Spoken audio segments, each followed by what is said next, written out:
Hey there, welcome to the channel. So I want to do a quick stock update and what the hell not to do.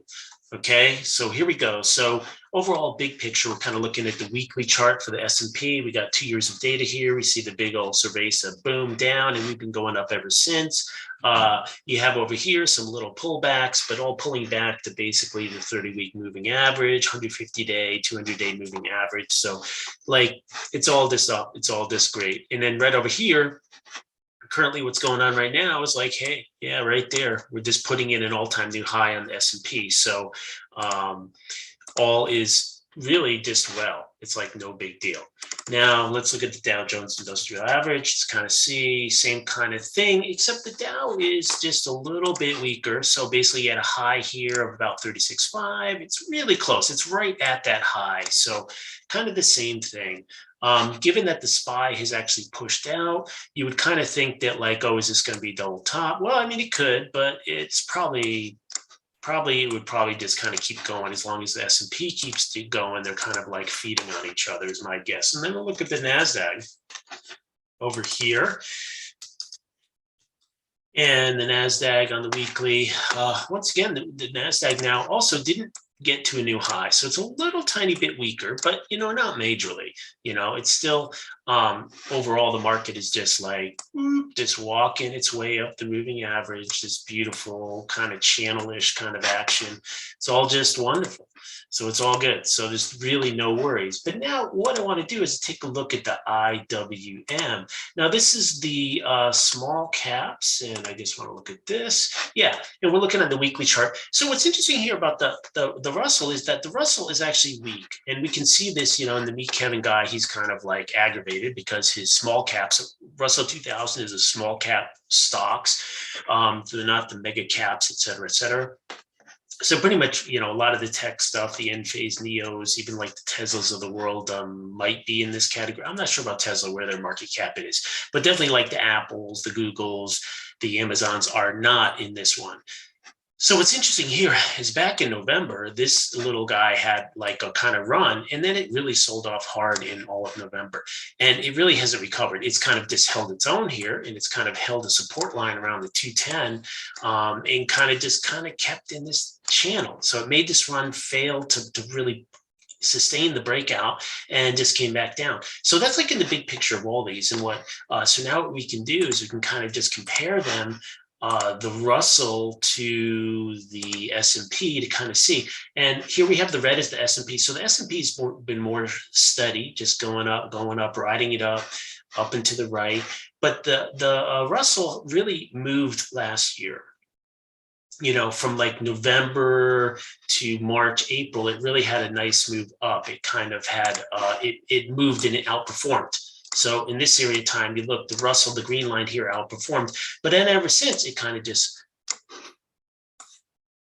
kind of stayed in a range. And basically what happened is the S&P is behind it. The S&P here is kind of coming up and it just caught up to it. And now the S&P is actually kind of peaking out and exceeding the performance of the Russell, of those small caps and mid caps. So that's kind of what we're seeing right now. So it's kind of interesting because if you're just sitting on the market, it looks fine. But if you got a lot of small cap stuff, you're kind of hurting, like maybe sounds like Meet Kevin kind of dude might have that. So let's look at this. Interesting here, weekly chart again on the S&P. This is not S&P, this is the 10-year.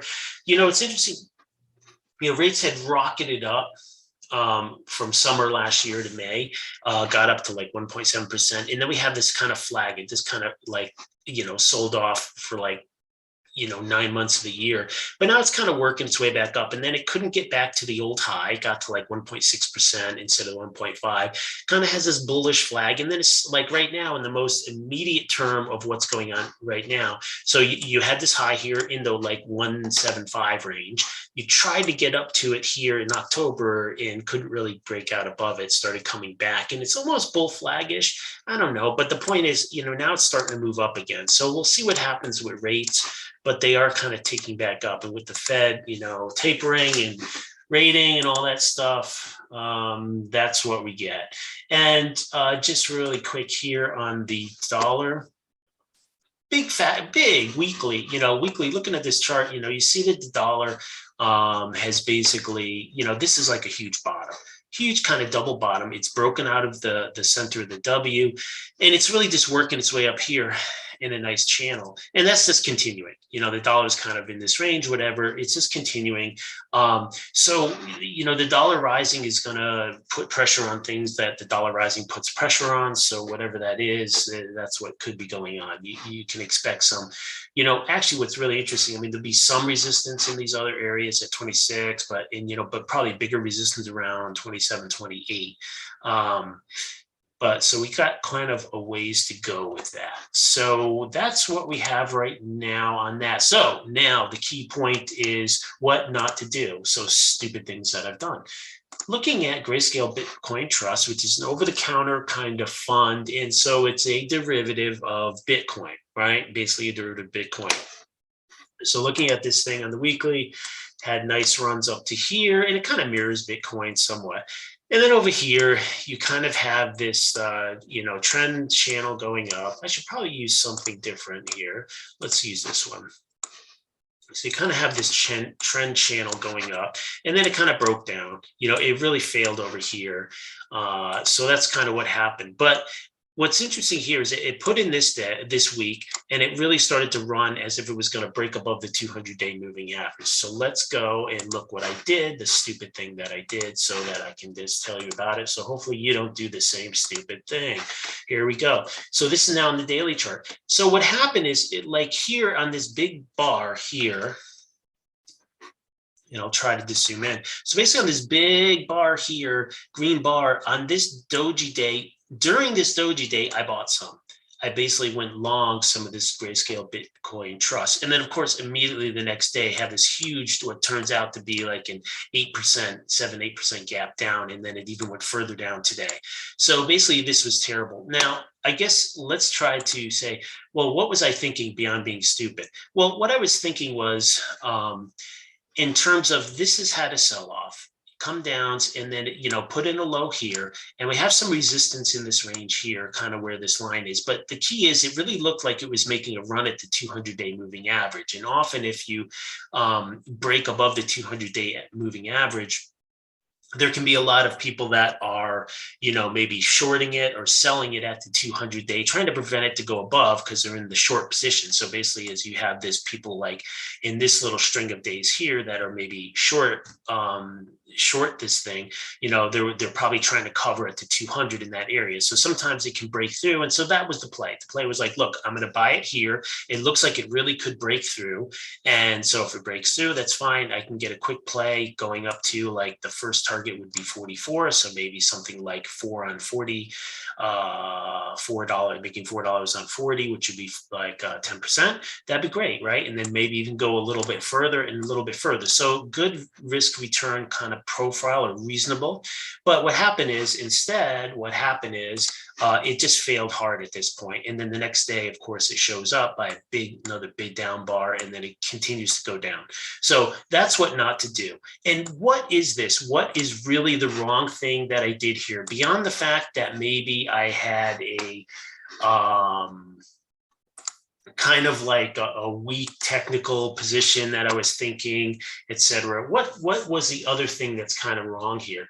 Well, the real thing is, like, if I have a strategy and the strategy is like, hey, things that are kind of recovering and reversing, and they're reversing at the 200-day moving average. And, your play is if they are able to break above that, you buy them and you hold them for a certain amount of time for certain conditions, and that's your trading play, right? Okay, fine. But the thing is, that didn't happen here. It never really got appreciably above that. And so the point is, that's what the failure of this is. That's what the real failure is. Okay. The real failure is that if you have a play and you have a strategy, and the strategy doesn't fulfill, it didn't really break above the 200-day moving average. It didn't break. I should have been the next day, should have looked at it. I could have had some kind of trigger to buy it just above the high, if that was the case, or something like that. But if you, whatever it is, you're playing a W's, a head and shoulders, a bounce off, the bottom of a channel or a top of a channel, or whatever game you're playing, You have to give it a little room, number one, to make sure that it really triggered your condition, crossed your condition. And the second thing is you can't buy ahead of the condition thinking that the condition is going to happen. Because in this case, the condition, it breaking above the 200-day moving average, did not happen. You see the bar, it slightly sort of did happen, but it did not substantially really happen.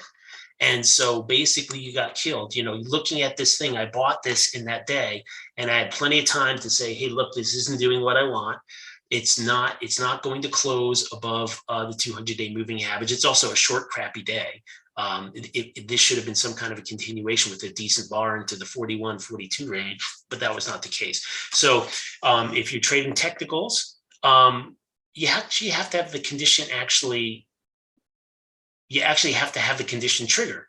Don't bet that it's going to trigger. And then when it doesn't trigger, you get your head handed to you on a platter. So that's kind of the general rule, even though this was really a poor setup and everything like that, bad decision making. With practice, you can make better decision making. So that's it for this one. Good luck with your trading. Good luck with your stock stuff. Big picture, if you're not trading and all that stuff, okay, just, I don't know, ride the lightning. Whatever, just keep riding it. It's just going up and to the right. All right, talk to you later. Bye.